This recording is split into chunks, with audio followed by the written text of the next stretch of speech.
नहीं, कई लोगों का पड़ता है, ये बहुत बड़ा एरिया है वो। अच्छा, भूमिधर हो गए ठीक नहीं है पट्टे के बाद पट्टे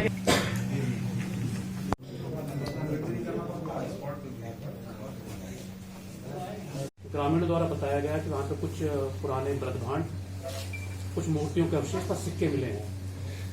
सूचना मिलते ही एसडीएम साहब, सीओ साहब के साथ लेकर मौके पहुंचे। हमने इस तरह का भ्रमण किया सीओ साहब के साथ।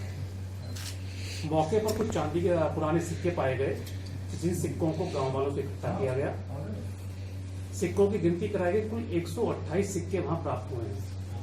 प्रथम दृष्टया देखने में सारे सिक्के तांबे के हैं।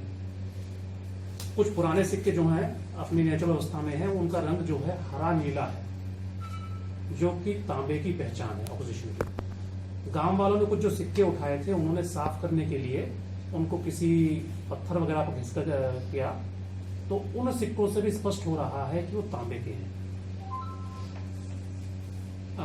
हमने कुछ सिक्कों का सैंपल का रेंडमली वजन करवाया, तो सिक्के 1.5 ग्राम के आसपास औसतन है।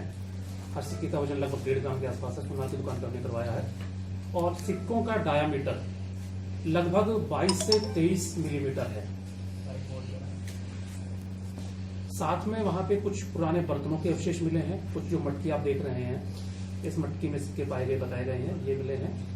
इसके अलावा पुरानी मूर्तियों के टेराकोटा की मूर्तियां जिन पर मानवकार की बनी है, इन मूर्तियों के अवशेष मिले हैं। मूर्ति आपके सामने है। तथा कुछ घरेलू सामान जो प्रतीत होता है कि किचन में कुछ बेलन टाइप का या घिसने का कुछ सामान है, वो मिले हैं वहां पे। एक अत्यंत महत्वपूर्ण काली टेराकोटा की मृदभांड मिला है, जिसपे एक देवता की तस्वीर अंकित की गई है, जो प्रथम दृष्टया देखने में हनुमान जी जैसी लगती है।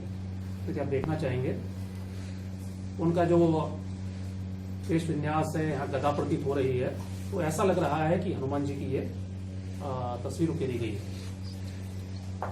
मौके पर जिला प्रशासन के द्वारा जो प्राप्त सामान है, उसको अपने कब्जे में ले लिया गया है। इनकी इन्वेंट्री बनाई जा रही है। इन्वेंट्री बनाने के पश्चात इनको हम सेफ कीपिंग में ट्रेजरी में रखेंगे।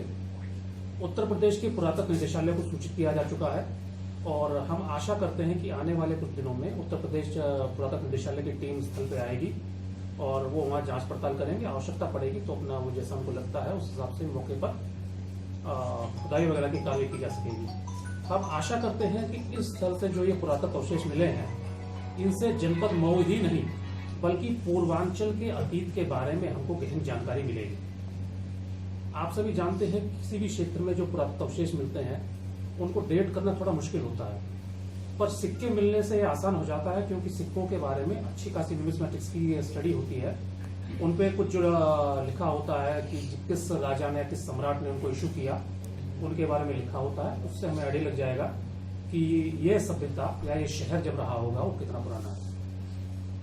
किंतु जो थोड़े साफ किए गए सिक्के हैं, उनको देखने में प्रथम दृष्टया लग रहा है, और मूर्तियों की कलाकारी से देखने में प्रथम दृष्टया लग रहा है कि यह अवशेष लगभग 1500 से 2000 साल पुराने हैं। आधिकारिक रूप से इसमें पुरातत्व वाले ही कह पाएंगे, और हम आशा करते हैं कि जब इसमें यहाँ स्टडी की जाएगी और वृहद स्तर पर यहाँ पे खनन किया जाएगा, खुदाई करने के बाद जो अवशेष और यदि मिलते हैं, तो हमारे जनपद मऊ के इतिहास में एक अन्य चैप्टर जुड़ जाएगा, स्वर्णिम चैप्टर जुड़ जाएगा इसमें। तो हमने स्थल पे सभी लोगों को सचेत भी किया है, सबसे अपील भी की है कि यदि किसी व्यक्ति के निजी पोजेशन में इस प्रकार के कॉइन्स हैं, तो कृपया वो उन्हें बगैर डैमेज किए जिला प्रशासन की सुपुर्दी में दे दें, स्थानीय थाने को, प्रधान जी को अथवा तहसील प्रशासन की उनकी सुपुर्दी में कर दें, ताकि हम इनकी प्रॉपर स्टडी कर सकें, इनकी कैटालॉगिंग कर सकें। एक ही स्थल पर इतनी बड़ी संख्या में कॉइन्स का, सिक्कों का मिलना, मुद्राओं का मिलना, ये अत्यंत रेयर है। और तो मैं आपके माध्यम से भी, मीडिया के माध्यम से, आपके जो व्हाट्सएप ग्रुप्स हैं, आप चैनल चलाते हैं, यूट्यूब चैनल चलाते हैं, पेपर में निकालेंगे, मैं आपके माध्यम से भी जनता से अपील करना चाहूंगा कि स्थल पर किसी खजाने इत्यादि के लालच में कोई अवैध खुदाई ना करें, क्योंकि हो सकता है कि यदि वो खुदाई करेंगे, अनसाइंटिफिक, गैर वैज्ञानिक तरीके से खुदाई करेंगे, तो उसमें जो नाजुक अवशेष होंगे वो डैमेज हो सकते हैं। और यदि किसी व्यक्ति के पास, पुनः मैं रिपीट करूंगा, किसी के पास कुछ है ऐसे अवशेष, उनको जिला प्रशासन को टर्न ओवर कर दें। शुरुआत काम किसी रुको। व्यक्ति की निजी धरोहर नहीं है, ये है पूरा जनपद मऊ की नहीं, जनपद तो पूरे हमारे उत्तर प्रदेश की धरोहर है। सर जो काम चल रहा था सर